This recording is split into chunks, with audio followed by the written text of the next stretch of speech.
Vamos abrir a palavra, livro de Cantares, capítulo 1.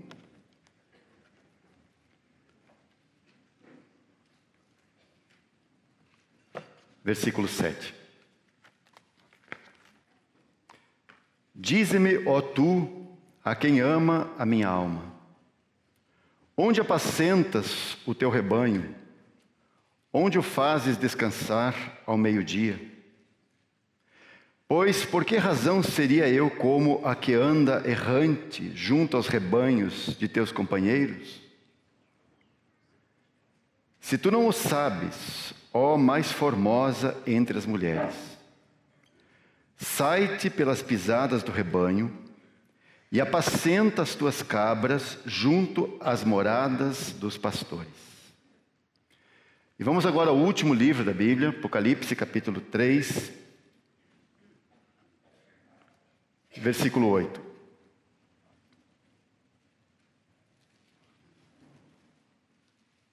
Vamos ler o verso 8 e o verso 11, aqui nesse trecho. Conheço as tuas obras, eis que diante de ti pus uma porta aberta. E eu chamo a atenção dos irmãos para essa frase. Diante de ti pus uma porta aberta, e ninguém a pode fechar. Tendo pouca força, guardaste a minha palavra e não negaste o meu nome. Verso 11. Eis que venho sem demora. Guarda o que tens, para que ninguém tome a tua coroa. E vamos ler mais um versículo ainda, capítulo 2, verso 10. Eu quero destacar aqui essa última frase que nós temos aí no versículo 10 do capítulo 2. Sê fiel até a morte, e dar-te-ei a coroa da vida. Até aqui. Vamos orar, irmãos. Damos graças a Ti, Senhor, pela Tua palavra, pela pureza da Tua palavra, pela verdade que é a Tua palavra, incontestável. Tu tens tanto a nos falar ainda. Rogamos a Tua ajuda, o Teu amparo, para o assunto que temos diante de nós. Nós dependemos do Senhor, nós dependemos que o Senhor nos fale ao coração. Que nessa manhã Tu encontres aqui corações abertos para escutarem a Tua palavra falada aqui, Senhor. Que possamos perceber a Tua fala conosco, ao mesmo tempo que os irmãos ouvem aqui quem compartilha. Que nós Te pedimos nessa manhã, no Teu precioso nome, Senhor. Amém. Amém. O encargo que eu tenho aqui em meu coração para repartir com os irmãos, hoje pela manhã e amanhã cedo também, dentro desse assunto, que é aí o tema da nossa conferência, né? Eu gostaria de falar acerca do avanço, do progresso e da estagnação na história da igreja. Olha, irmãos, esse tema não é um tema fácil de abordar, porque nós temos uma longa história por detrás de nós. Nós temos aí, vão já quase 2000 anos de história, e nós temos muito a aprender com essa história. Então eu gostaria assim de expor esse assunto aos irmãos com muito temor e rogando a graça do Senhor para que possa nos ajudar aqui a expor esse tema, aliás, esse tão grandioso tema, e que nós possamos perceber no meio de tudo que já aconteceu, nós possamos perceber a fala do Senhor conosco. Nós sim aprendemos e conhecemos o Novo Testamento, sabemos os princípios da igreja, nós sabemos aquilo que o Senhor quer alcançar, mas nós precisamos lembrar que nós não somos os primeiros nesse planeta. a pensar sobre esse assunto, a considerar assim, a querer as coisas que nós queremos. Nós não somos os primeiros a desejar essas coisas. Muitos outros já andaram por aqui e quiseram as mesmas coisas que nós queremos, irmãos. Então, de modo que nós queremos tomar essa frase que nós temos aí no livro de Cantares, no capítulo 1, versículo 8 especialmente, quando o Senhor falou assim: sai-te pelas pisadas do rebanho. E é o que nós queremos fazer aqui nesses 2 períodos da manhã, hoje e amanhã cedo, com muito temor do Senhor e rogando a sua ajuda a cada passo, para que nós possamos perceber aquilo que Ele tem para nos mostrar. A nós que vivemos nesses últimos dias, o que nós temos a aprender com irmãos que já passaram por esse planeta, já passaram por aqui e que enfrentaram tantas coisas. O que nós temos a aprender com eles? Nós sabemos que o livro de Cantares, ele é o diálogo, ele relata o diálogo, espiritualmente falando, entre Cristo e a igreja. Ou o amado e a sua amada. Esse é o diálogo que nós temos aí. Os primeiros 7 versículos nesse capítulo, primeiro capítulo, eles são as palavras dela. E descrevem o anseio que ela tem por ele. De modo que quando você chega ao verso 8, você tem a primeira fala do amado para a sua amada. Então a pergunta dela foi: onde apacentas o teu rebanho? Onde o fazes descansar ao meio-dia? E ele responde: se tu não sabes, ó mais formosa entre as mulheres, sai-te pelas pisadas do rebanho. E é isso que nós queremos fazer. Se você sair pelas pisadas do rebanho, você encontrará o seu amado. Esse é o desafio que o Senhor nos dá. Isso porque Ele nunca está separado, Ele nunca está dissociado do seu rebanho. Ele sempre está ligado a eles. Por exemplo, quando nós olhamos aquela cena no primeiro capítulo do Apocalipse, nós temos algo muito interessante ali. Porque João ouve aquela voz, a voz como de trombeta que está relatada ali. E quando ele virou-se para ver quem falava com ele, ele viu 7 castiçais, ou 7 candeeiros de ouro. E aqueles 7 candeeiros, nós sabemos, são as 7 igrejas. E no meio daqueles 7 castiçais, ele vê o seu amado Senhor, como o Filho do homem, vestido de glória. E é essa lição que nós temos aí nesse trecho. Ele está no meio dos seus. Nós sabemos que aquelas 7 assembleias, elas representam toda a caminhada da igreja por esses séculos que temos aí atrás de nós. Desde o seu começo até o seu final. E onde está o Senhor? O Senhor está ocupado com a sua igreja. Está ocupado com a sua noiva. É o que nós temos aí no trecho. Agora, claro, irmãos, nós não temos uma história fácil. Aliás, é muito lamentável o que tem acontecido nesses quase 2000 anos de caminhar da igreja por essa terra. Mas, ainda assim, com tudo isso, nós vemos que o Senhor tem preservado um testemunho seu ao longo dos séculos. O Senhor nunca deixou nenhum intervalo na história sem um testemunho seu. De modo que sempre tem um grupo, ou alguns grupos, no meio dos quais o Senhor preservou a sua verdade. Esses grupos mantiveram a tocha, carregaram a tocha da verdade acesa, mesmo no meio da mais intensa escuridão. Nós poderíamos, por exemplo, tomar uma posição pessimista, como é o caso de um grupo de irmãos no século XIX, que viram algo da igreja, aliás, viram muito, não apenas algo, viram muito da igreja. E tendo visto algo, ou muito da igreja, eles chegaram à seguinte conclusão: que a igreja está em ruínas. A cristandade está em ruínas. Há uma decadência real. E então eles adotaram uma posição pessimista, resignando-se e dizendo: olha, a situação é assim mesmo, então nós não temos que esperar outra coisa, senão o julgamento do Senhor. Vamos aqui tentar fazer o que for possível, vamos tentar viver alguma coisa do que foi originalmente. E de fato, se você considerar todas as coisas, tudo que aconteceu, você tenderá ao pessimismo. Agora, irmãos, se tudo acabou após a revelação de Jesus Cristo dada a João, então nós não poderíamos tomar outro caminho também, senão o caminho do pessimismo. Mas graças ao Senhor, a história não é assim. Graças ao Senhor, o testemunho dele não morreu.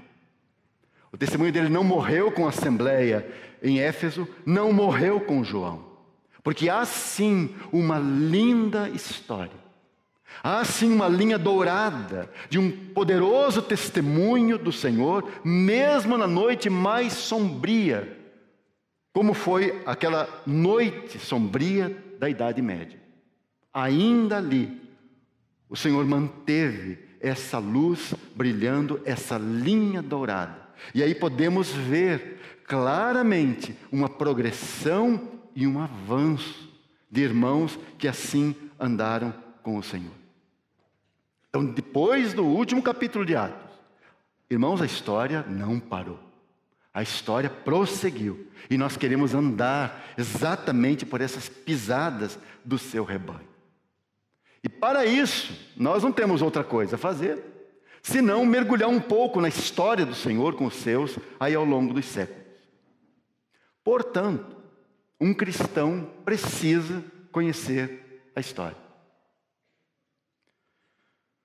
Eu gosto muito de história. Não sou historiador, mas gosto muito de história. Só que, irmãos, nós não podemos ser prisioneiros da história. Nós não podemos ser escravos dela. Porque o nosso interesse pela história deve ser sempre para que nós aprendamos algo com ela. Justo porque nós não somos os primeiros. Se você der uma rápida olhada para trás, mesmo no século XX, tão próximo de nós, há muitos grupos que eles acharam que Deus estava começando de novo com eles. Que tudo mais deveria ser apagado, tudo mais deveria ser esquecido, e que Deus estava agora começando novamente a história com eles, ou com o seu grupo, ou com o seu movimento. Alguns, antes ainda do século XX, você encontrará também alguns grupos assim. Eles pensaram: não, Deus apagou toda essa história que tem lá atrás e está começando de novo. Nunca, irmãos. A história está seguindo. Nós precisamos conhecer os passos, precisamos sondar os passos do rebanho de Deus ao longo dos séculos, e nós encontraremos neles as marcas do Senhor para que nós possamos aprender. Nós possamos considerar o seu avanço, podemos considerar o seu progresso, também onde estagnaram, para que nós não repitamos a história. Aliás, nós damos muita atenção, e devemos sim dar atenção às histórias do povo escolhido, lá nas páginas do Antigo Testamento. E é toda aquela história que temos no Antigo Testamento nos serve assim de grande exemplo, grandes lições, claro. Mas será que nós teríamos algo a aprender? Será que nós poderíamos aprender algo com a caminhada do povo da nova aliança? Será que há algo que nós precisamos aprender? Nós, para quem já são chegados os fins dos séculos. Será que temos algo a aprender, irmãos? Portanto, o nosso foco aqui serão aqueles grupos que caminharam assim à margem do sistema eclesiástico oficial. Aqueles irmãos que, como nós, procuram retornar aos parâmetros e aos princípios e ao padrão da Escritura para a igreja. E assim nós queremos aprender algumas lições da história dessas testemunhas, que aliás foram tão maltratadas pelo sistema cristão oficial até hoje. Então, dependendo dos autores que você for ler, você encontrará ali já os maus tratos. Porque esse sistema cristão oficial, essa cristandade, ela sempre se protege contra as vozes que de algum modo denunciam alguma coisa. que está errada ali. Nós podemos identificar, assim, ao longo da história, 15 grupos, pelo menos. Se você quiser chamar de movimentos, vamos fazer o quê, né? Mas 15 grupos que, ao longo dos séculos, o Senhor usou para preservar o seu testemunho. Nós não teremos tempo, claro, para considerar todos. Nós queremos apenas considerar alguns deles, se o Senhor permitir, né? E nós queremos extrair lições espirituais dessa sua caminhada com o Senhor, daquilo que eles provaram. E certamente nós nos identificaremos com eles, porque nós perceberemos neles os nossos desejos, as coisas que hoje nós queremos, as coisas que hoje nós buscamos. E nós sempre devemos olhar para trás nesse assunto, porque outros já trilharam, outros já quiseram a mesma coisa. Irmãos, nós não acordamos de repente, dizendo assim, mas esse sistema denominacional está errado. E então somos os pioneiros em achar isso. Nunca, irmãos. Outros já viram as mesmas coisas. Outros já ouviram o mesmo chamamento, o mesmo chamado do Senhor. Qual o seu chamado? Que nós avancemos, que nós prossigamos. Nós encontramos isso tanto na antiga aliança, quanto na nova. Há sempre esse chamado, essa marca, né? Levantai-vos e andai, não é aqui o vosso descanso. Essa é uma voz do Antigo Testamento. Na linguagem do Novo Testamento, há essa figura de combater, de lutar, de seguir em frente. E isso é avançar, porque esse avanço é sempre uma batalha, e uma batalha contra a morte, contra a estagnação, contra a morte que está sempre nos rondando. Irmãos, quando nós nos reunimos, nós estamos cercados de morte, por todos os lados. Então, quando nos reunimos com os irmãos, quando estamos juntos ao redor da mesa do Senhor, o que temos além de nós aí, irmãos, e da presença do Espírito Santo, nós temos a morte nos rondando.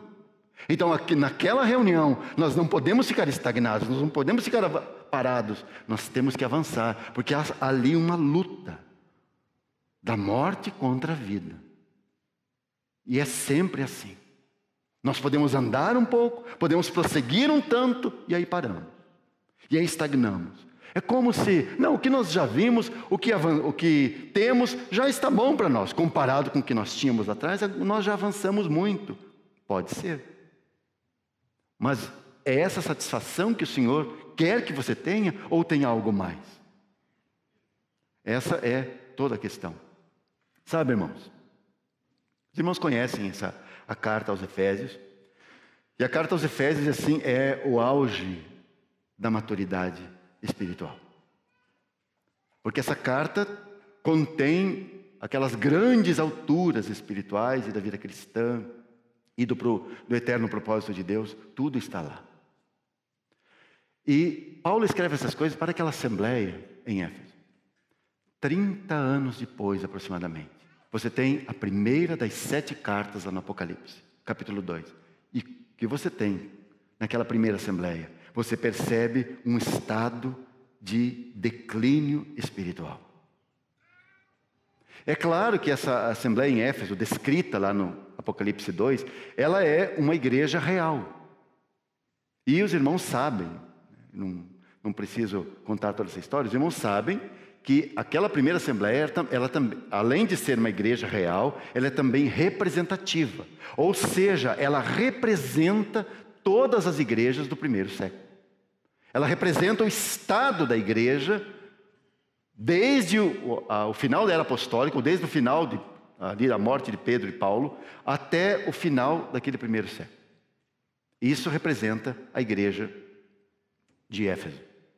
Os irmãos lembram daquelas palavras de Paulo, em Atos capítulo 20, aos anciãos de Éfeso, quando se despede deles lá em Mileto, e aquelas palavras tão carregadas, né? Quando Paulo diz que dentre eles se levantariam homens que tentariam atrair o rebanho após si. Irmãos, esse é sempre o problema.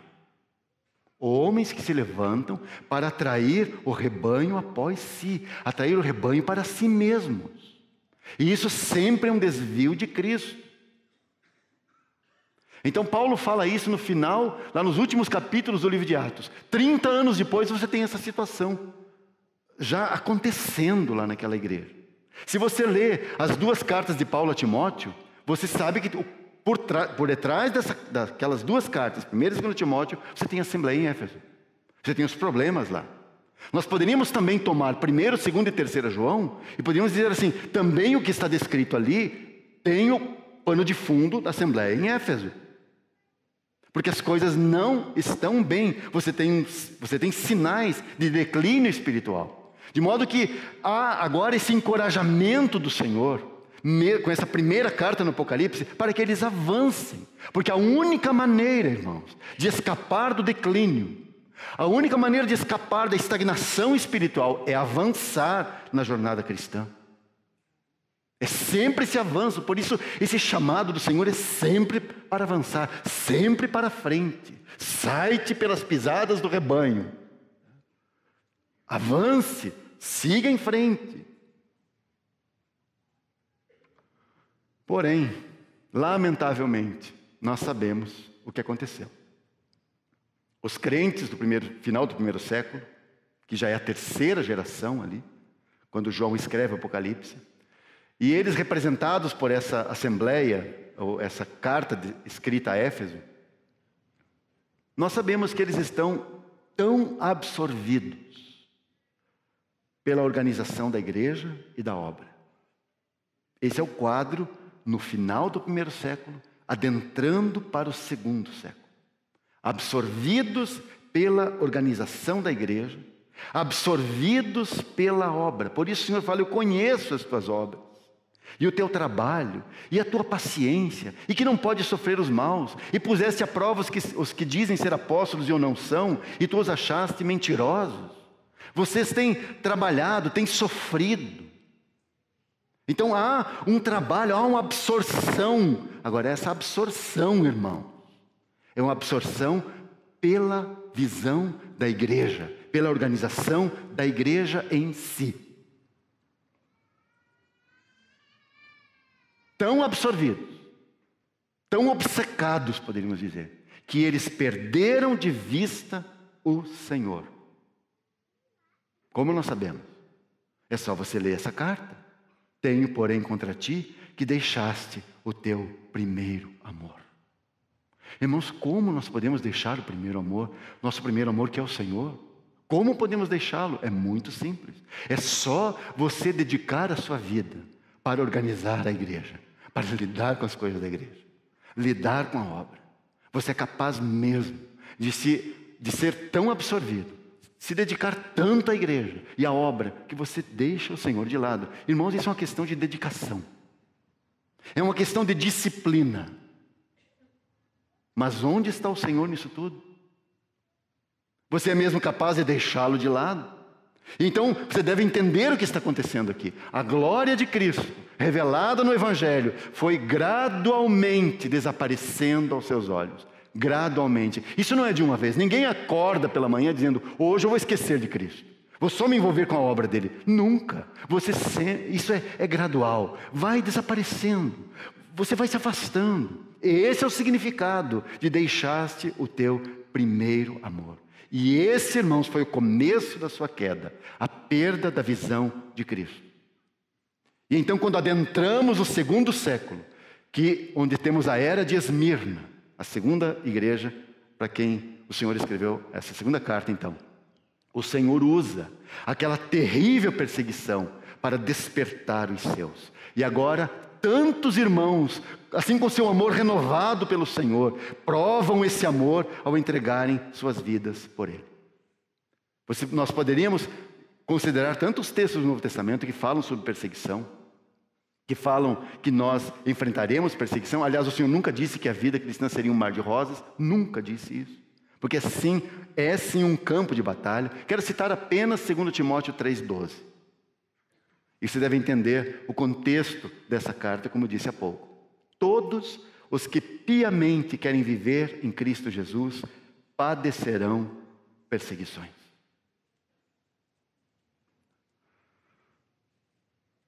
Aí também você vai encontrar aquela frase, combatei o bom combate. porque você tem que avançar. Você vai encontrar também frases como essa: bem-aventurados os que sofrem perseguição, o Senhor dizendo em Mateus capítulo 5, bem-aventurados os que sofrem perseguição por causa da justiça, porque deles é o reino dos céus. Bem-aventurados sois vós quando vos injuriarem e perseguirem, mentindo, disserem todo mal contra vós por minha causa. Exultai e alegrai-vos, porque é grande o vosso galardão nos céus, porque assim perseguiram os profetas que foram antes de vós. Olha que palavra! O Senhor nunca nos engana, nunca nos ilude. Que palavra! Se você andar um pouco mais em Mateus capítulo 5, você encontrará qual deve ser agora a reação do cristão diante da tribulação e da perseguição. Qual deve ser a sua reação? A reação deve ser assim, irmão. Preste atenção. Amai a vossos inimigos. Bendizei os que vos maldizem. Fazei bem aos que vos odeiam. E orai pelos que vos maltratam e vos perseguem, para que sejais filhos do vosso Pai que está nos céus. E em Romanos 12 você vai encontrar uma frase assim: sede pacientes na tribulação, abençoai aos que vos perseguem, abençoai e não amaldiçoeis. Isso é Romanos capítulo 12. Se você vai para Mateus ainda, tem uma outra frase, muito simples, diz assim: quando o Senhor dizendo aos discípulos, quando pois vos perseguirem nessa cidade, fugi para outra. E em 2 Tessalonicenses, Paulo elogia a perseverança daqueles irmãos e a fé deles em todas as perseguições e aflições que estavam suportando. Então, quando você tem no começo do segundo século, você tem esse ambiente de irmãos de fato retornando e amando o Senhor, entregando a própria vida, fruto desse testemunho, muitos creram. Sabe que no meio todo aquele fogo de perseguição, no segundo século, muitos creem. Porque as pessoas raciocinam assim: ou isso que eles estão pregando, estão falando, é uma loucura, isso é um bando de loucos, né? Ou isso é verdade. E você sempre deve lembrar também, irmão, qual era o ambiente cultural daqueles dias, qual era o ambiente comportamental daqueles dias. De fato, irmãos, as pessoas estavam enojadas como um todo, cansadas de toda aquela liberalidade de vida. Tudo aquilo que se quer hoje, todo aquele ambiente que começamos a viver hoje no mundo. Irmãos, esse era o ambiente do primeiro século, do segundo século. Era aquele o ambiente, a igreja cresceu nesse ambiente. Então muitos creram, cansados, porque o pecado cansa, né, irmão? O pecado cansa.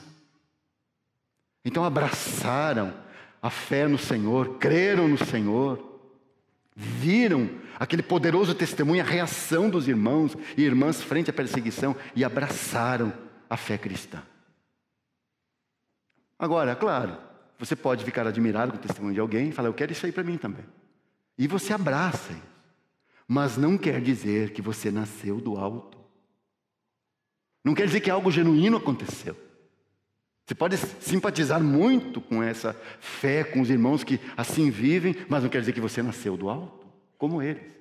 Por isso, quando chegou a vez desses admiradores enfrentarem a perseguição, eles não resistiram. Eles não resistiram, negaram o Senhor diante de seus algozes. Outros traíram os irmãos, entregando os irmãos às autoridades. E outros ainda entregaram cópias das Escrituras para serem queimadas. Tudo para escaparem da morte. E irmãos, eu estou colocando um pano de fundo para mostrar o que vai surgir a seguir. Por causa desse ambiente, por causa dessa situação de perseguição, os irmãos estão tão cansados disso. Os irmãos estão sobrecarregados, não apenas com a perseguição, mas sobrecarregados com conflitos internos. Se você conhece um pouco da história, você sabe que segunda parte do segundo século em diante, começam a aparecer aquelas heresias, aquelas falsas doutrinas que atacam a pessoa de Cristo Jesus. Então, olha que fogo! De fora vem a perseguição e dentro tem um fogo maligno queimando, atacando a pessoa de Cristo. Por causa disso, irmão, por causa desse fato, os irmãos sentiram a necessidade de homens fortes à frente do rebanho.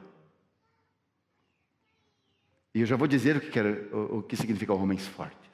Homens fortes e assim, homens com forte, ou com grande poder de persuasão intelectual. Porque havia um outro desafio, a filosofia grega.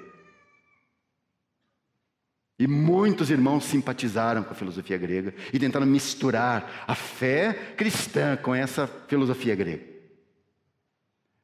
E por isso eles pensaram, não pode ser esses irmãos aí tão simples que conhecem só as Escrituras.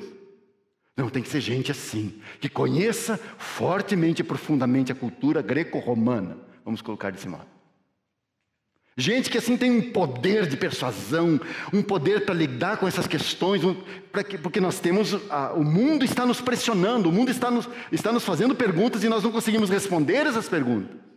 Então precisamos de homens que deem uma resposta cabal a essas perguntas. Uma liderança forte.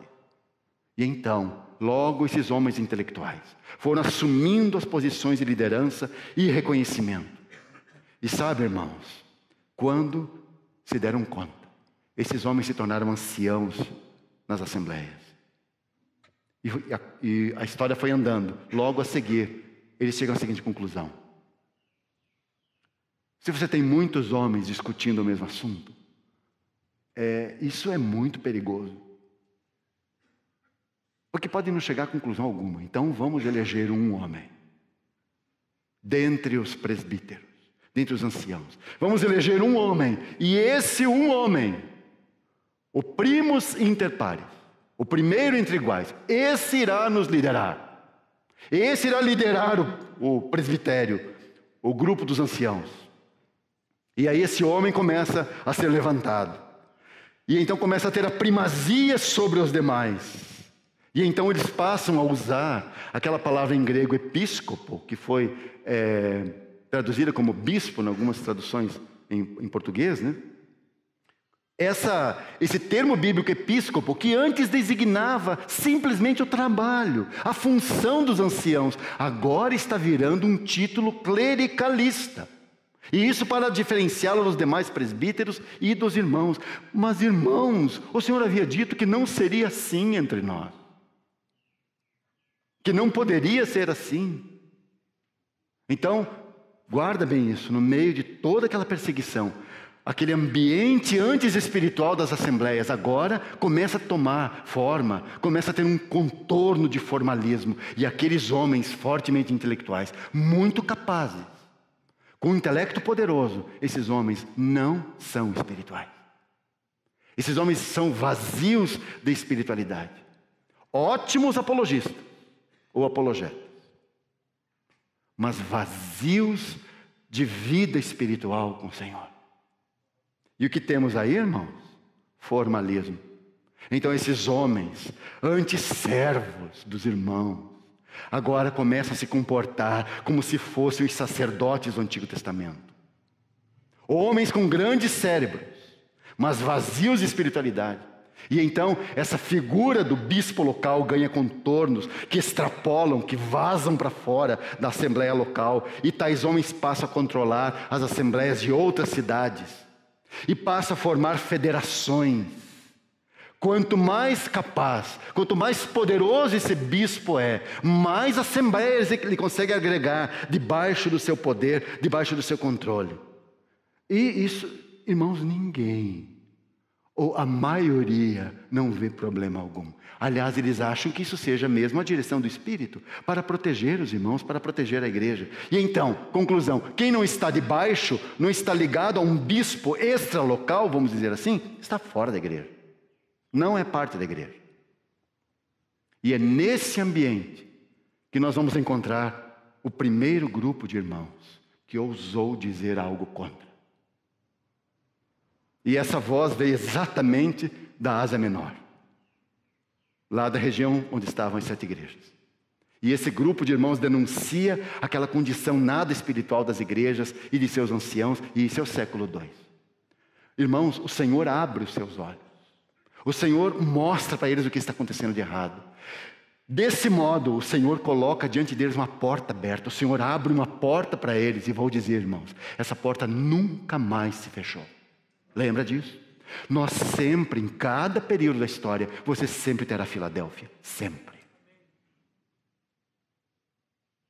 Como também terá as demais assembleias, com exceção das 2 primeiras. E eles, irmãos, eles se levantam e dizem: isso não está certo. O Senhor abriu uma porta para eles. O que significa uma porta aberta? Uma porta aberta, irmãos, é uma oportunidade. O Senhor te mostra, abre os seus olhos, e você vê o que está errado, e te mostra a verdade, e abre a porta diante de você. O que você vai fazer? É a oportunidade que você tem. O que eles farão? Como eles reagirão? Esse é um procedimento do Senhor. Isso é um convite do Senhor aos vencedores. Então, quem entrar por essa porta, quem aproveitar essa oportunidade que o Senhor está dando, esse é um vencedor. Esses são os que vencem. Esse grupo de irmãos na Ásia Menor manteve-se assim separado daquelas federações de igrejas. E rapidamente o sistema reagiu, né? Porque rapidamente o sistema taxou-os como sectários, em primeiro lugar. Depois tentaram convencer todas as demais assembleias que eles eram hereges. Mas o que eles queriam, irmãos? Eles queriam só uma coisa. Eles queriam um retorno à simplicidade da direção do Espírito Santo sobre as assembleias, que deveriam ser presididas por homens espirituais. Eles queriam formar assembleias que retornassem à vida e à piedade dos dias apostólicos. Não é isso exatamente que nós queremos? Os irmãos que têm esse passado, essa história, você não deixou alguns sistemas justamente por querer algo simples assim? Uma assembleia presidida pelo Espírito Santo, com irmãos que estão ali servindo, homens espirituais, porque se eles não forem espirituais, eles não servem para nada. O valor de um homem que está servindo ao Senhor, servindo aos irmãos, só há valor nisso se ele for um homem espiritual. Se não for um homem espiritual, não tem valor algum. Não estou dizendo que não seja salvo, estou dizendo que não tem valor para aquilo que o Senhor quer fazer. Aí nota, eles só queriam isso. Assembleia simples. Eles queriam viver separados do mundo. Eles queriam esperar a vinda do Senhor, que aliás já era assunto não mais comentado entre os irmãos. Mas eles estavam esperando a vinda do Senhor. E aí nós temos um dos mais proeminentes entre eles, que foi um ancião da Frígia, que é a região central da Ásia Menor, chamado Montano. Esse é o ano 156, se alguém gosta de datas. E por causa da influência desse irmão, esses irmãos foram apelidados maldosamente, é sempre assim, por seus inimigos como montanistas. Montanistas. E lamentavelmente, se você for atrás e for estudar esse assunto, a maior parte das informações que nós temos acerca deles procede de fontes antimontanistas. Então o que você vai encontrar? É lógico que o sistema cristão vai taxá-los, e foi rápido em taxá-los, de hereges, de sectários, mas sabe de uma coisa? Esse sistema cristão tentou de tudo para provar que eles eram hereges e não conseguiram. Porque toda a sua confissão de fé, sua profissão de fé, era ortodoxa em relação à Escritura. Aliás, o sistema ficou muito desconcertado, porque um dos grandes nomes daquele tempo, um dos grandes cristãos daqueles dias foi Tertuliano, um irmão chamado Tertuliano, aí do norte da África, cidade chamada Cartago. Esse irmão, você certamente já ouviu dele, já ouviu frases dele. Por exemplo, aquela frase que tem assim: que tem Atenas a ver com Jerusalém? O que tem a academia a ver com a igreja? Essa frase de Tertuliano. Ele estava criticando a entrada da filosofia grega dentro da igreja. O que tem a academia a ver com o templo? Disse ele, ou com a igreja. Outra frase famosa, que é dele: o sangue dos mártires é a sementeira da igreja. Isso quem falou foi Tertuliano. Quando Tertuliano começou a defender os montanistas, eles ficaram muito desconcertados, porque o que vamos fazer agora, né? Então, o que ficou na história é que eles eram sectários. O que significa ser sectário? É porque eles dizem ter a verdade. Eles dizem que aquilo que eles descobriram é o caminho de fato. Mas o que esses irmãos queriam, amados, era simplesmente uma igreja livre, dirigida pelo Espírito Santo, cada assembleia dirigida por Ele. O que eles queriam era mais o Espírito e menos o homem. Você certamente encontrará coisas que falam contra eles, falando de alguns pontos deles. Irmãos, todos nós temos isso. Certamente eles não foram corretos em tudo. Você deve avaliar qual foi, o que exatamente eles queriam. Bom, isso é uma situação. Segundo, entrando no terceiro século. Quando chega no quarto século, terrível quarto século. No começo, que esses são os anos 300, no começo houve aquela última e a mais sangrenta das 10 perseguições movida contra os cristãos, 10 perseguições oficiais movidas pelo Estado romano contra os cristãos. Isso está lá na segunda carta a Esmirna, né? Capítulo 2, aí no verso 10, quando fala, tereis uma tribulação de 10 dias. Isso é uma referência às 10 perseguições oficiais. Agora chega a última perseguição. O imperador é Diocleciano. E esse homem move o Estado assim, com toda a sua brutalidade contra os irmãos, contra os cristãos. Então os cristãos não estão mais suportando toda aquela situação. E nós sempre precisamos entender o contexto das coisas, como que as coisas chegam onde chegam. Há muito sofrimento. Há o desejo, irmãos, de que tudo aquilo acabe logo. De que aquilo, os irmãos não aguentam mais, têm que viver escondidos. E então, após a morte desse sanguinário imperador Diocleciano, sobe ao trono Constantino. E esse tem uma suposta experiência de conversão. Isso foi no ano 312. Logo no ano seguinte, ele promulga um édito, ano 313, chamado Édito de Milão. O que ele fez com isso? Concedeu plena liberdade aos cristãos. Plena liberdade. Ufa, os irmãos respiraram. O imperador, um próximo imperador, ano 380, fevereiro de 380, o imperador Teodósio I promulgou um novo decreto, chamado Édito de Tessalônica. Nesse novo decreto, ele declara o cristianismo como a religião oficial do Império Romano. O que os irmãos acham? Qual a leitura daqueles cristãos, irmãos? Você precisa se colocar no lugar deles. Você precisa considerar toda a angústia que você tem sofrido. E todos os irmãos que você já viu partirem para o Senhor, porque foram jogados às feras. Agora, dentro desse contexto, acontece esse fato. Qual a leitura que você faria? A mesma leitura daqueles cristãos. Oprimidos e perseguidos. De um lado, eles ficaram aliviados. Nós vencemos. Foi a sua leitura. Nós vencemos. E a liderança entendeu assim: Deus está abençoando e aprovando o que nós fazemos. E quando eles dizem isso, eles estão se referindo ao sistema cristão que se estabelecera, irmãos. Então eles entendem assim: olha o que Deus fez conosco. Não apenas aprovando a organização que temos, mas agora Deus levantou o Estado para nos proteger, para proteger a igreja dos hereges e dos pagãos. Isso eles consideraram como sendo a vitória do cristianismo sobre o mundo que os perseguia.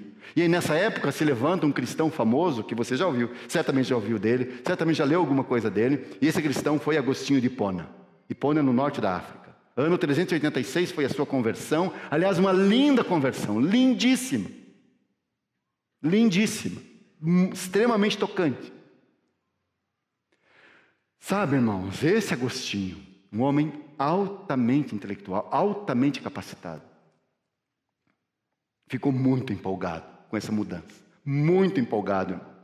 com essa mudança do status da igreja. E é muito curioso como ele interpretou essa mudança, porque é sempre assim. Você vê um fato, né? E o que temos agora é, como você interpreta esses fatos? Qual é a sua interpretação? Agostinho, tão empolgado, disse assim: começou o reino milenar.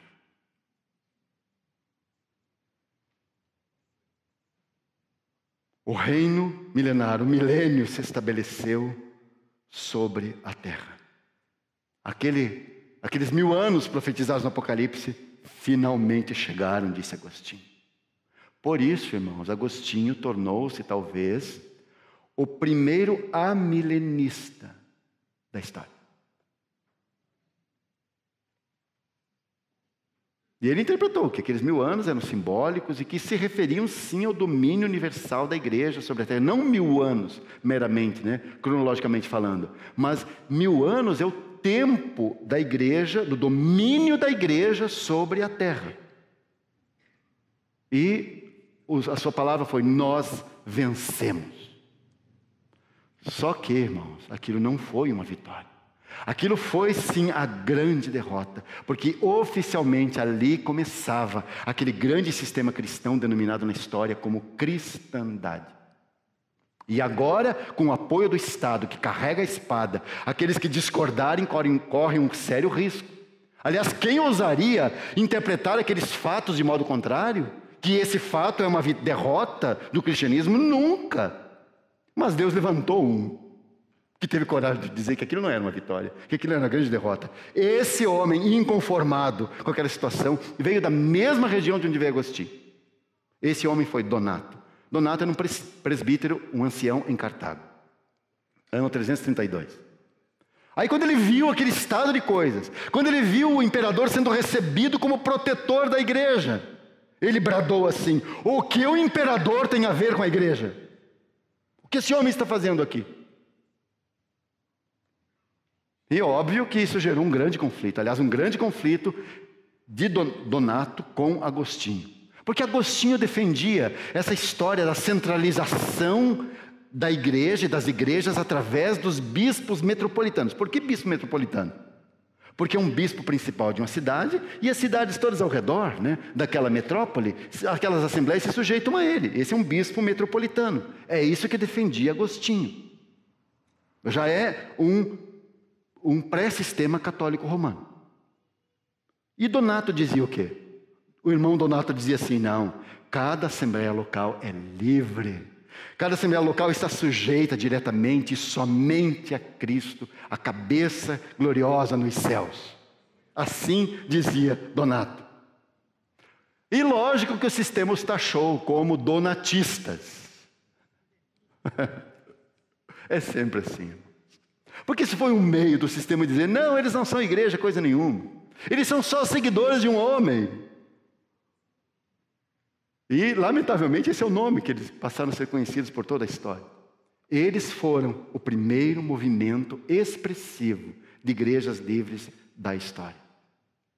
Então, aquilo que eles defenderam permaneceu assim, irmãos, como um eco ao longo de toda a história da igreja. Igrejas livres, dirigidas pelo Espírito Santo. E essa foi o seu avanço, a sua contribuição. Os montanistas não queriam a mesma coisa? Claro que queriam. Você percebe a linha dourada aí? Vamos seguir em frente. Depois, logo a seguir, no século IV, depois dessa história dos donatistas, né, passam-se 8 séculos. E o Senhor manteve por esses 8 séculos assim um testemunho ininterrupto, irmão. Ininterrupto. Sempre o Senhor levantava alguém. Assembleias que não aceitaram se sujeitar ao crescente domínio do bispo de Roma. Você pode imaginar, né? Então você tem o bispo de Roma, né? E ele é uma figura muito importante.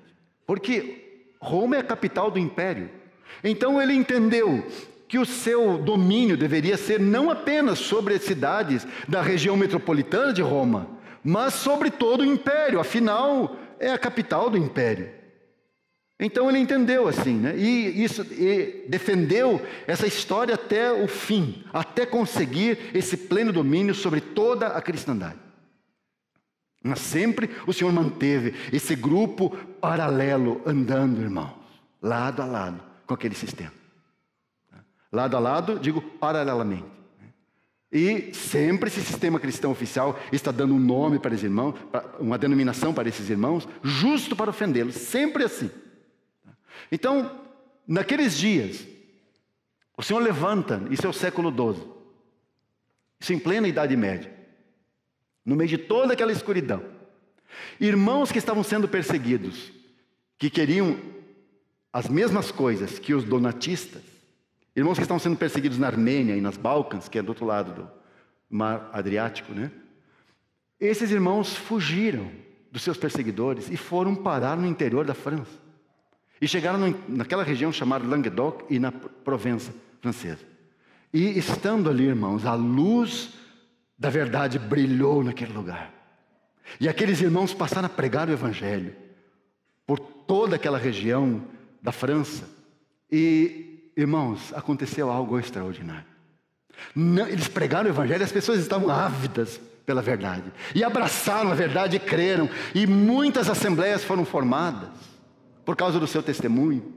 Irmãos, um detalhe, né? Protegidos pelos nobres. Não é que os nobres creram. Eles não creram. O que eles não queriam mais era se submeter ao bispo de Roma. E quando se levantou alguém falando contra o bispo de Roma, e assim com autoridade na escritura, esses nós vamos apoiar. Então, protegidos por esses nobres, esses irmãos cresceram, floresceram ali. Olha, irmãos, ninguém pode deter a verdade. O que o Senhor falou a Filadélfia? Eu abri uma porta para vocês. Diante de vocês pus uma porta aberta que ninguém a pode fechar. Ninguém pode fechar essa porta. E esses irmãos pregam com muita fome, de muita vontade de pregar, e aquelas assembleias se formam em todo o sul da França. Inicialmente, eles foram chamados pelos locais como os cátaros. Cátaros vem de katharói, grego, que quer dizer puros. Os puros. Qual era a sua mensagem? Eles pregavam sim contra o domínio do bispo de Roma sobre a vida das pessoas.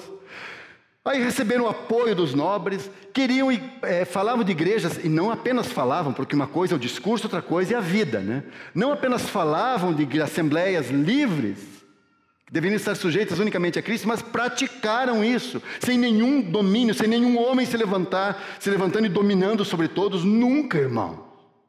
Eram simplesmente irmãos e irmãs. E então, o sistema cristão se levantou contra eles e publicou contra eles toda sorte de mentiras e invenções, como se hereges eles fossem. E sabe, irmãos, lamentavelmente, nós sabemos muito pouco acerca desses santos irmãos, porque os seus escritos desapareceram nas chamas de toda a perseguição que eles enfrentaram. De modo que a maior parte do material que nós temos é o material dos seus inimigos. Aliás, nessa campanha contra eles, os inimigos chegaram a alterar o nome deles. Não mais cátaros, mas albigenses. Por que albigenses? Da cidade de Albi, no interior da França, lá na região. E o mais curioso é que Albi não tem nada a ver com os albigenses, porque nem houve um movimento forte na cidade. Tinha alguns, sim, alguns cátaros lá, mas não houve um movimento tão grande assim para denominá-los como albigenses. Mas ficou na história como albigenses porque os inimigos, o sistema cristão pensou assim: se nós chamarmos, corroborarmos, né, chamarmos eles também de cátaros ou de puros, isso terá o efeito contrário ao desejado, né? Porque nós estamos dizendo que eles são os puros e nós somos o que então? Os impuros? Sabe, irmãos, esse grupo representou uma tão grave ameaça ao domínio romanista, que por causa deles foi convocada uma cruzada, a chamada Cruzada Albigense, que durou 20 anos. E essa cruzada, irmãos, arrasou em 20 anos. Eles arrasaram toda aquela próspera e rica região da França. E arrasaram com os irmãos. Os irmãos não se defenderam. Aliás, os nobres tomaram a frente e defenderam, lutaram contra os cruzados, defendendo os irmãos. Porque os irmãos nunca reagiram. Nunca reagiram. Isso, irmãos, esses cátaros são um dos grupos mais admiráveis de toda a história. Nunca reagiram. Porque eles simplesmente se entregaram. Foram as maiores vítimas. E foram justas as maiores vítimas porque nunca reagiram. Eles foram como cordeiros, sendo levados ao matadouro, exatamente como o seu Senhor. Aliás, os seus algozes reclamavam do modo corajoso e sem resistência como eles enfrentavam a morte. Ficavam indignados, porque eles não temiam a morte. Irmãos, mais uma coisa. Eles perturbaram tanto que houve um concílio convocado para resolver a questão albigense. E nesse concílio foi definido que seria proibida a posse e a leitura e o uso das Escrituras, bem como a tradução da Bíblia para qualquer idioma. Então você sabe que eles tinham a tradução da Bíblia, porque estudavam as Escrituras, liam as Escrituras, estudavam as Escrituras. Bom, terminada a cruzada, 1229, o bispo de Roma, não satisfeito, na sua sede de sangue dos santos, ele instaurou o primeiro tribunal da Inquisição da história. Você certamente já ouviu falar da Inquisição. A Inquisição foi criada por causa dos albigenses. Você já pensou, irmãos? Você tem uma cruzada, um concílio, e a Inquisição é criada para lidar com essa gente. E a Inquisição foi criada para pegar aqueles que haviam escapado da cruzada. Porque esses irmãos fugiram, e fugiram assim, irmãos, deixando tudo para trás. Agora guarde uma informação. Esses irmãos fogem do interior da França e vão para a parte oriental da Europa e vão se instalar justo numa região chamada região da Boêmia, onde hoje é a República Tcheca. E ali ficaram. O que eles queriam, irmãos? Simplesmente uma igreja pura, com uma mensagem pura.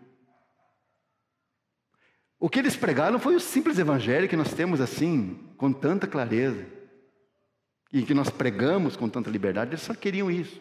Agora, pregar essas coisas, pregar que para que você chegue a Deus, você não precisa de nenhum papa, nenhum bispo, nenhum padre, nem igreja, nem nada.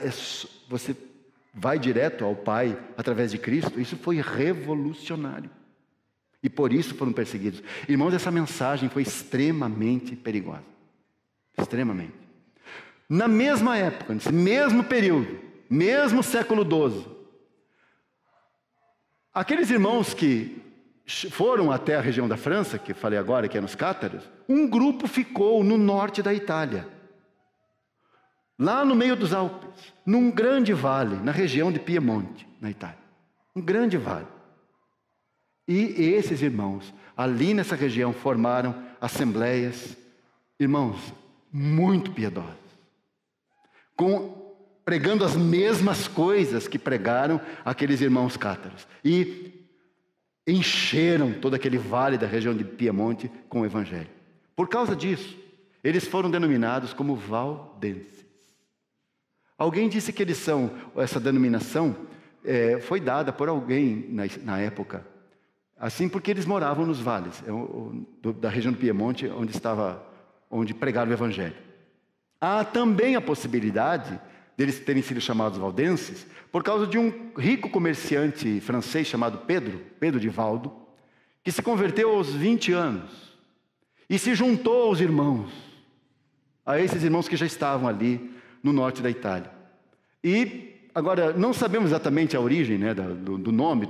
Tem essas duas possibilidades. De todo modo, né, se Roma esteve por detrás de alguma coisa, você sabe que eles sempre vão usar essa denominação para denegrir os irmãos. É sempre assim. Agora, esses irmãos contam uma história a respeito deles mesmos. Que eles nunca se dobraram na história ao bispo de Roma. Nunca. E em seus escritos eles vão dizer assim: as nossas raízes estão nos dias apostólicos.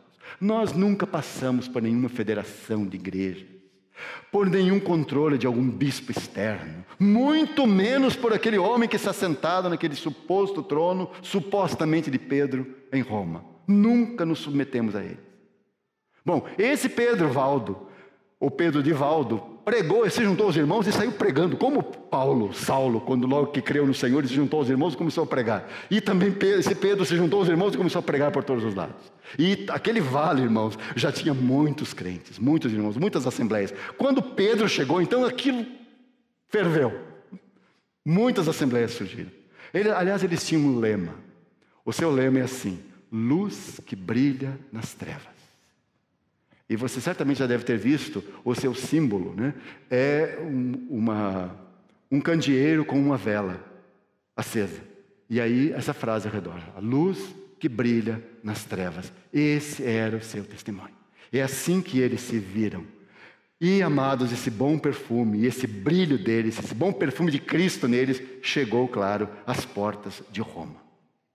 E eles logo foram taxados, porque, sabe, irmãos, as notícias custavam sair lá do meio daqueles vales, elas tinham que cruzar os Alpes para poder chegar até Roma. Então a notícia demorava para chegar. Quando chegou, irmãos, aquela região estava tomada de crentes. E esses irmãos viveram ali, em relativa paz, por quase 200 anos. Você já pensou, irmão? Quase 200 anos de paz, uma relativa paz, podemos dizer. Agora, no ano 1380, teve início uma grande perseguição, que foi movida pela Inquisição. E aí começa uma busca acirrada por hereges, por toda aquela região. Aliás, Roma toma desde o sul da França até aquela região no norte da Itália, cerca de 250 quilômetros, e começa uma caça aos hereges. E os irmãos estão lá imaginando que eles estão protegidos, e de fato estiveram por 200 anos protegidos lá no meio daquelas montanhas. E os seus perseguidores vêm no seu encalço. E era o inverno do ano de 1400. E eu quero contar esse quadro da história aqui porque é muito tocante. No inverno de 1400, os irmãos ficaram tranquilos. Não, agora é o inverno. Eles jamais chegarão aqui. Quando souberam as notícias, os exércitos papais estavam vindo contra eles. E descobriram os caminhos de como chegar até eles e marcharam contra eles. E esses irmãos tiveram que fugir das suas casas. A maioria deles fugiu para o alto das montanhas nevadas, com os seus perseguidores no seu encalço.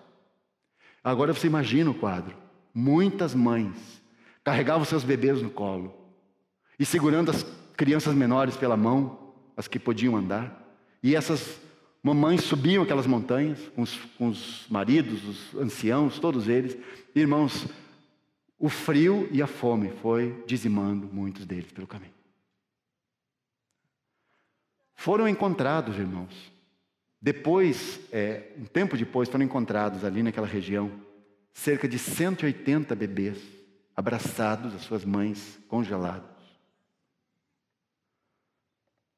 Mulheres, crianças, idosos, jovens, todos pereceram. Não há um número exato desses que morreram na fuga. E tem um soneto escrito por John Milton. John Milton é um poeta inglês, aquele que escreveu Paraíso Perdido. E isso ele escreveu no século XVII. E esse soneto, de algum modo, eternizou aquela cena ali nas montanhas, nos Alpes do Piemonte. E ele escreveu assim, quero que os irmãos ouçam: vinga, ó Senhor, teus santos massacrados, cujos ossos jazem espalhados nas frias montanhas dos Alpes. Esses são os mesmos que guardaram a tua verdade pura desde os dias da antiguidade. Olha só o testemunho dele. Em tempos, quando nossos pais adoravam pedaços de madeira e pedra, eles estavam te servindo. Não te esqueça, Senhor, de registrar no teu livro os seus clamores, desses que eram tuas ovelhas e parte do teu antigo rebanho.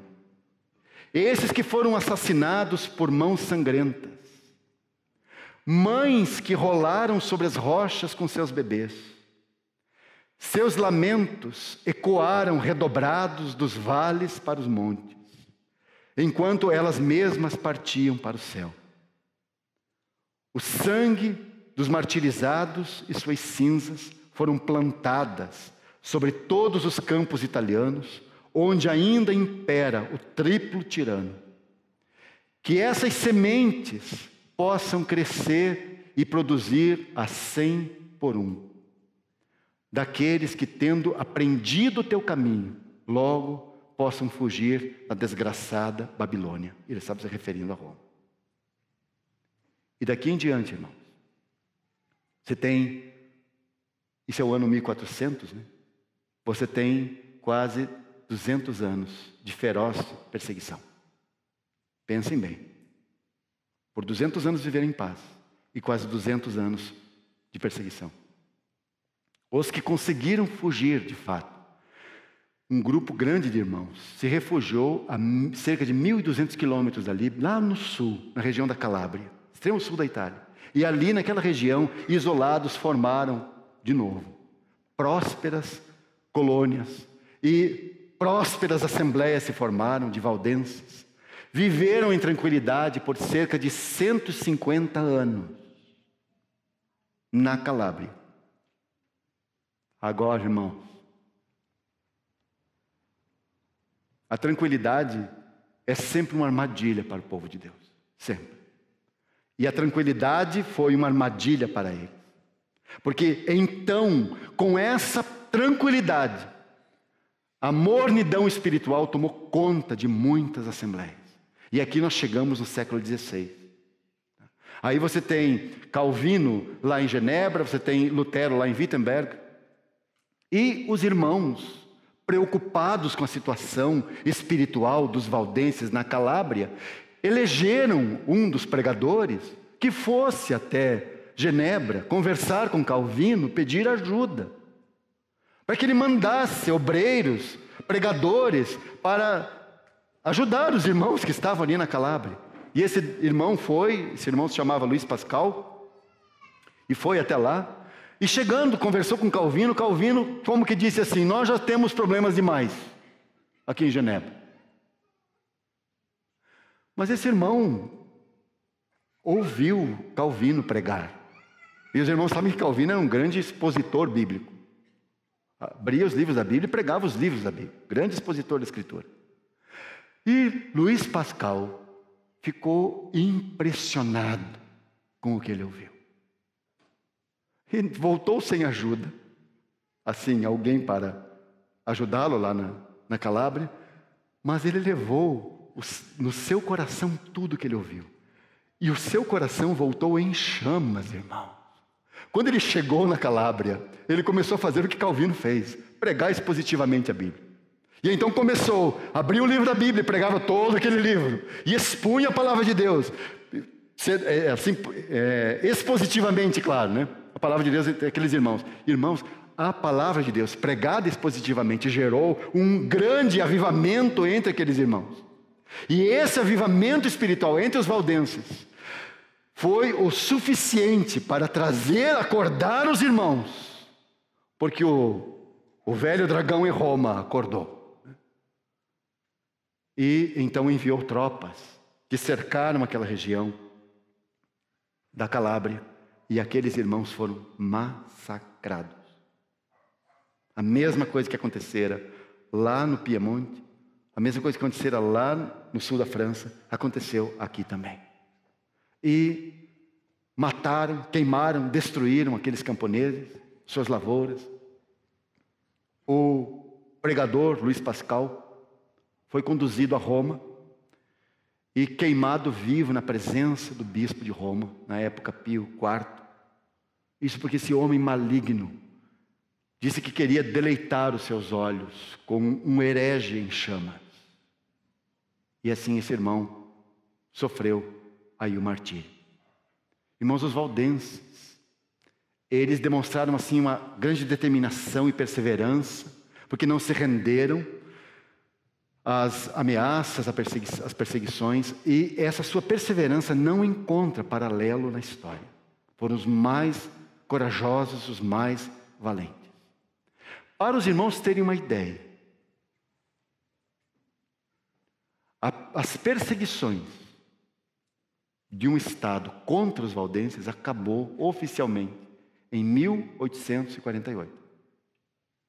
Em 1848, o governo italiano reconheceu os valdenses como uma igreja legítima.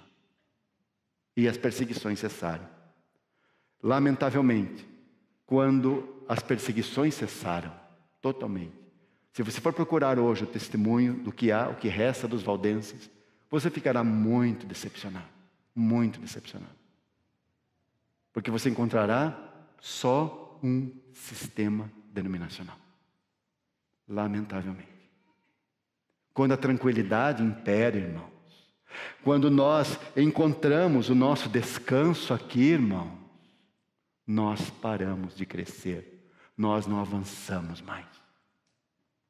Agora você percebe por que o Senhor permite que nós enfrentemos tantas contrariedades, tantos conflitos? Porque a caminhada cristã é um combate, é uma batalha, é uma luta. Não é aqui o vosso lugar de descanso. Então nós sempre precisamos desconfiar. Será que as coisas não estão muito tranquilas entre nós? As coisas não estão muito em paz? Irmãos, quando tem muita paz, nós precisamos desconfiar que algo está errado. Porque a vida cristã é essa batalha contínua.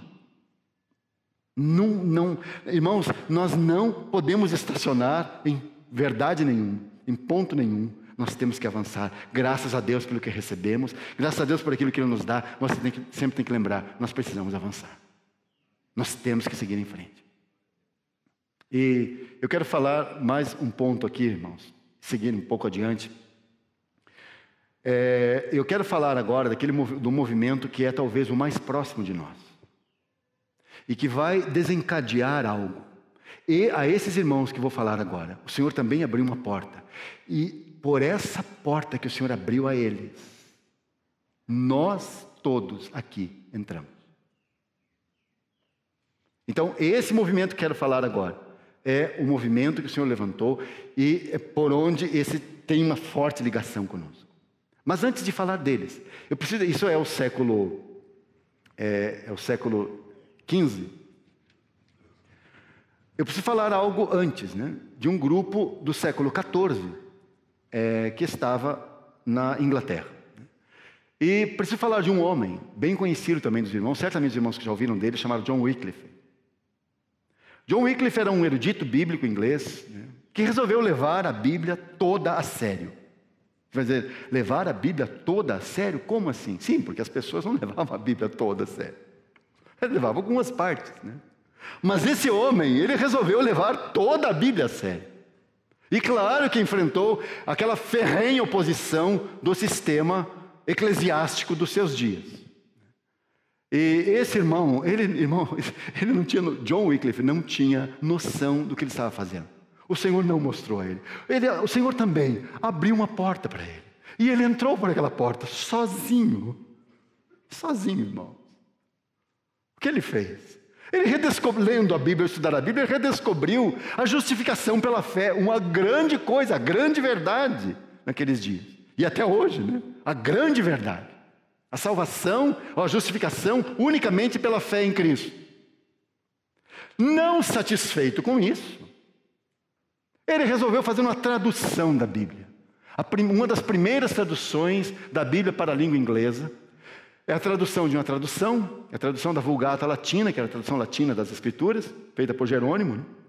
Mas ele traduziu aquela tradução para o inglês. E, irmãos, ele não tinha a mínima noção do que iria acontecer, do que ele estava fazendo.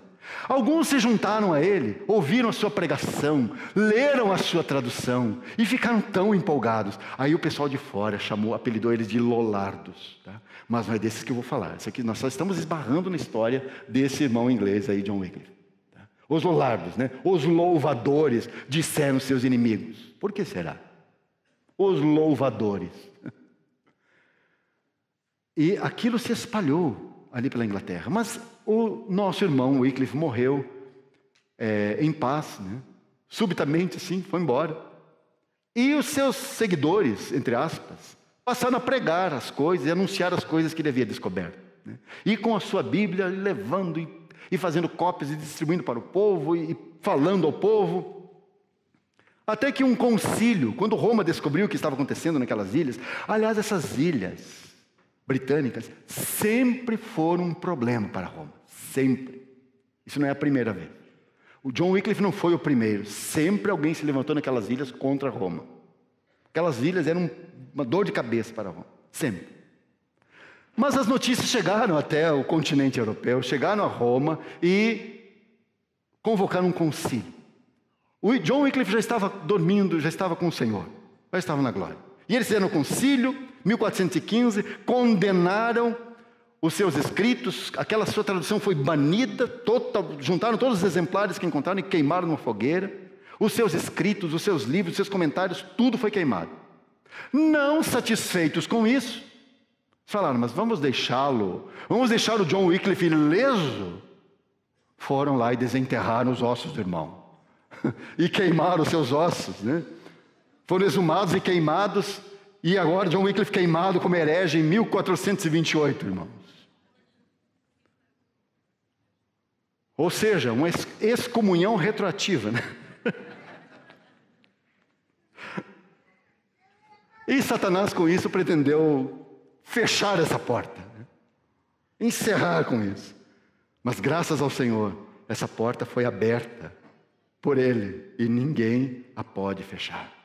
Então, secretamente, os seus escritos e a sua tradução da Bíblia chegaram ao continente europeu. E foram parar, mais precisamente naquela região, para onde foi um grupo de irmãos aí atrás, você lembra? Foram parar exatamente naquela região da velha Boêmia. Os seus escritos, os seus textos. O mesmo lugar, então, onde se refugiaram cátaros e valdenses e tal, foi parar naquele lugar.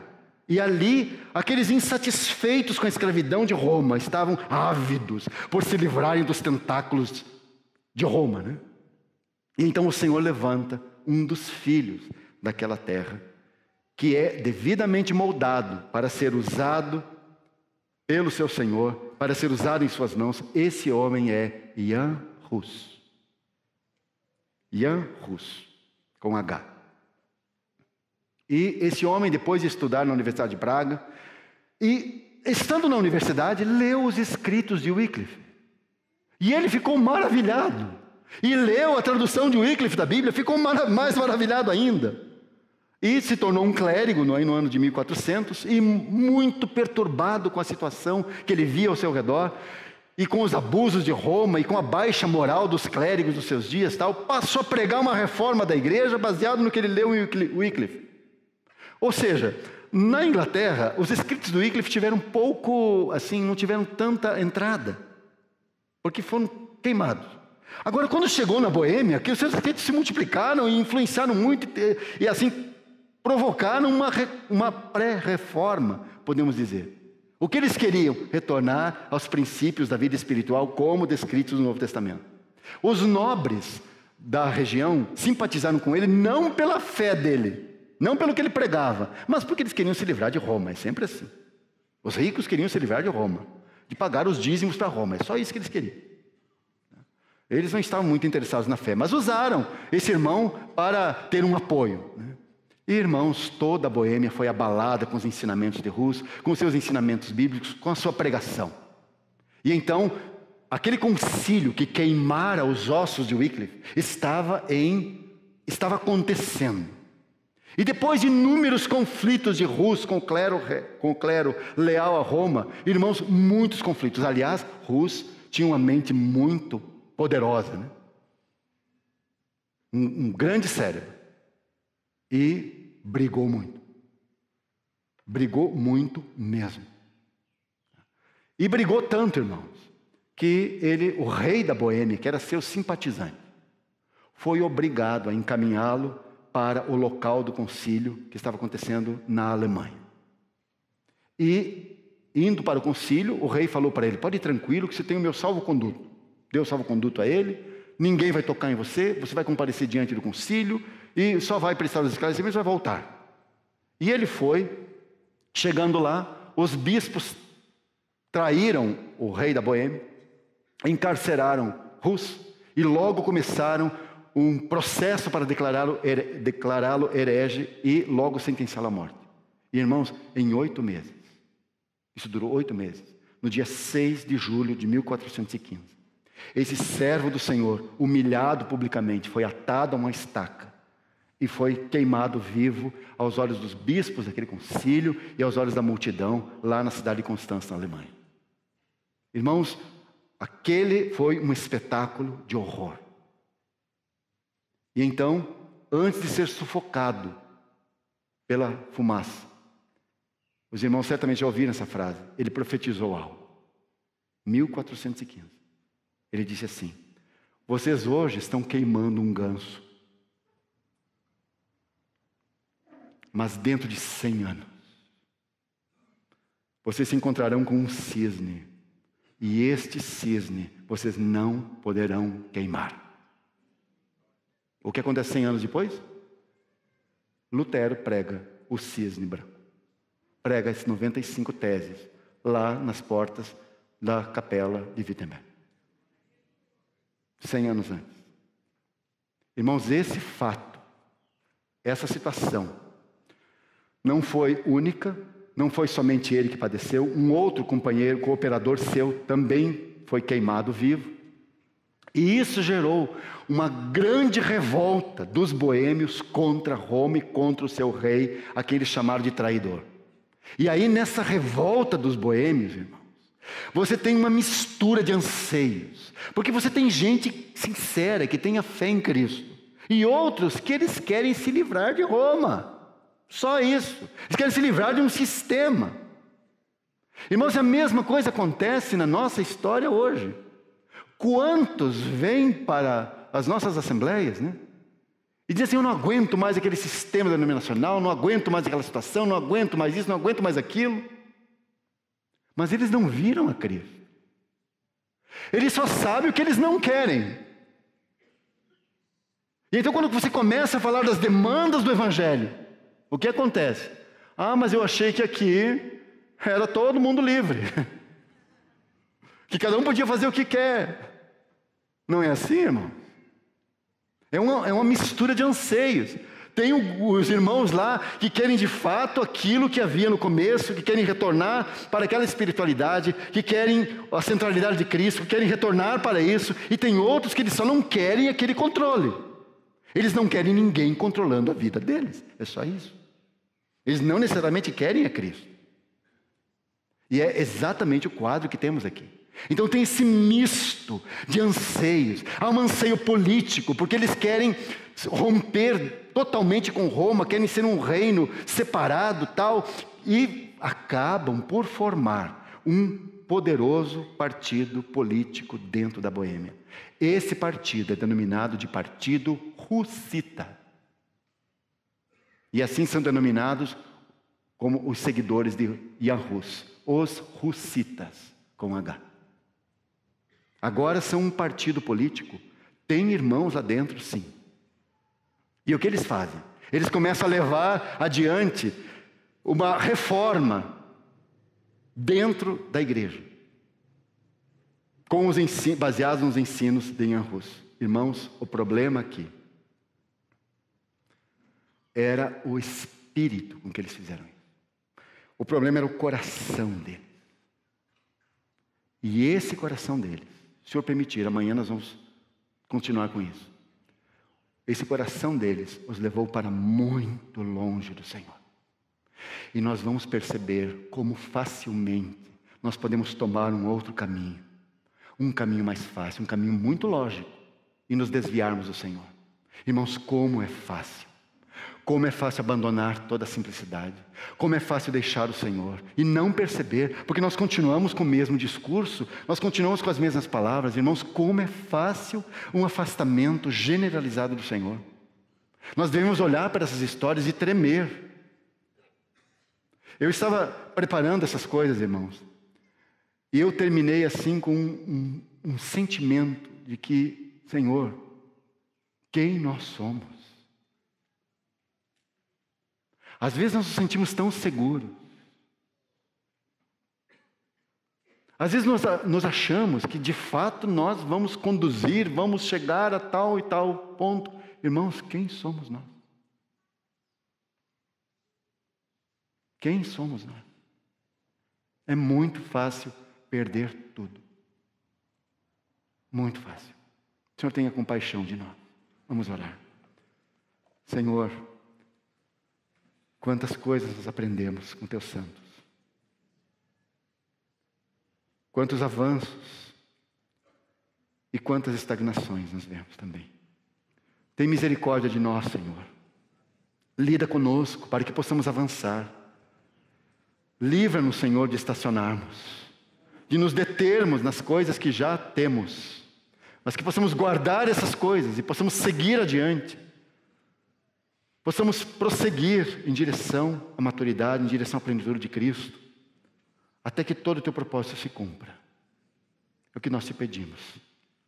Amém, Senhor.